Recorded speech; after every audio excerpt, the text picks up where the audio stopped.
Bonjour à tous, c'est le docteur Walid Mekedem. Aujourd'hui, il est temps de parler de tous ces traitements anti-obésité qui font le bruit dans l'actualité.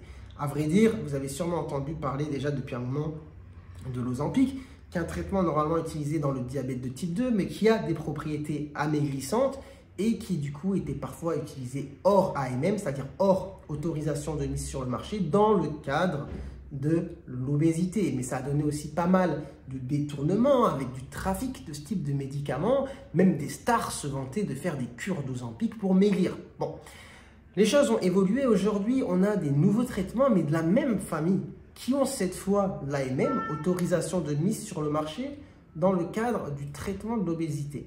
Alors, par exemple, l'Ozempic, le traitement, enfin la molécule à l'intérieur, c'est ce qu'on appelle sémaglutide. Donc, il y a un autre traitement avec un nom différent, mais dont la molécule est aussi du sémaglutide. C'est le Wegovy. Donc, je ne sais pas si on dit Wegovy ou Wegovy, mais en tout cas, voilà, ça s'écrit avec un W, Wegovy. Après, on a d'autres traitements comme le Saxenda ou le Mounjaro, qui sont maintenant disponibles pour cette indication. Et ils font tous partie de la même famille qu'on appelle les agonistes GLP-1. Pour faire très simple, quel effet ont-ils sur le corps? Ça va augmenter la satiété, donc ça a un effet coupe-faim, vous n'avez plus envie de manger comme avant. Ça diminue la vidange gastrique et on a une petite spécificité autre que je ne vais pas détailler pour le Mounjaro qui fait qu'on a un effet encore un petit peu plus fort sur la perte de poids. Ce qu'il faut retenir, c'est que ce sont des traitements qui font maigrir avec principalement comme effet l'effet de couper la faim, tout simplement.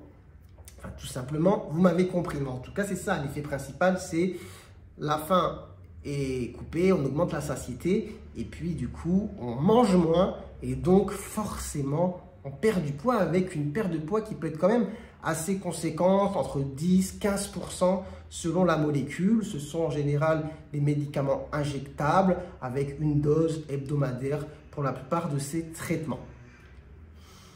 Bon, voilà. Maintenant, que faut-il savoir de plus sur ces médicaments?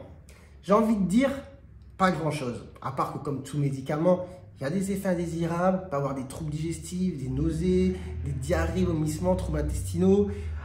Comme tout médicament, il peut y avoir des effets indésirables plus graves, comme par exemple pancréatite. Bref, l'idée ici, c'est pas de vous faire un résumé vidal du médicament. C'est de comprendre un petit peu le mécanisme et de revenir aux bases. Donc aujourd'hui, il va y avoir beaucoup de demandes pour ces traitements parce qu'on les vend un petit peu comme des médicaments miracles sur la perte de poids et c'est un fait, ça fait maigrir, Or, ce qu'il faut retenir, c'est que ces traitements ne vont pas changer votre hygiène de vie. Si vous avez un surpoids, une obésité qui est due à un ensemble de facteurs, mais surtout à une hygiène alimentaire qui est inadaptée, une consommation de produits transformés trop importante, de glucides trop importante, une alimentation trop calorique, une alimentation non équilibrée, un manque d'activité physique, eh bien, ces traitements vont certes faire perdre du poids, mais ça ne va rien changer à tout ça. Alors, on aura une perte de poids, mais on n'aura pas forcément de bénéfices sur d'autres choses qu'on pourrait espérer en modifiant de manière, je ne trouve pas l'adjectif, mais en modifiant son hygiène de vie.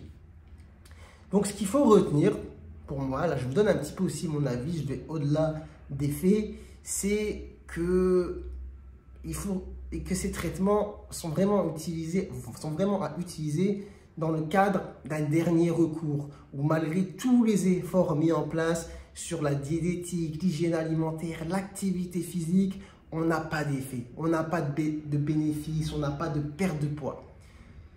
Dans tous les autres cas, il faut essayer de ne pas y avoir recours en première intention.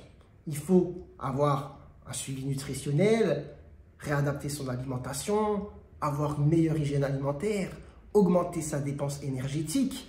Et dans tous les cas, ce qu'il faut retenir, parce que là on en revient aux bases, qu'est-ce qui fait perdre du poids avec ces traitements? C'est finalement le déficit calorique, c'est-à-dire que vous avez moins envie de manger, vous mangez moins. On est quand même sur un basique en fait, vous mangez moins, vous perdez du poids. Vous apportez moins de calories à votre organisme, vous perdez du poids.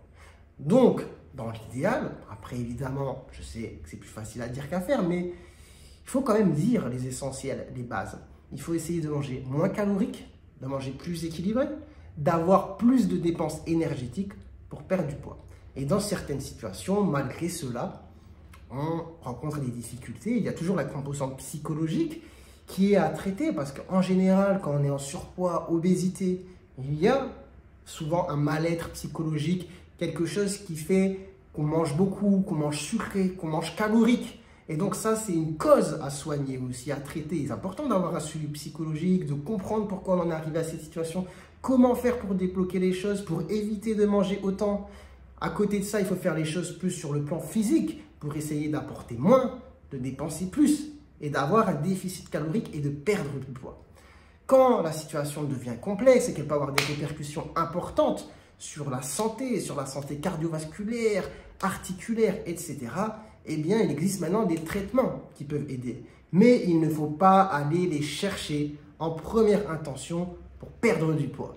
Et ce sera le mot de la fin pour cette vidéo. Voilà, j'espère que vous aurez appris des choses, que cette vidéo vous aura été utile.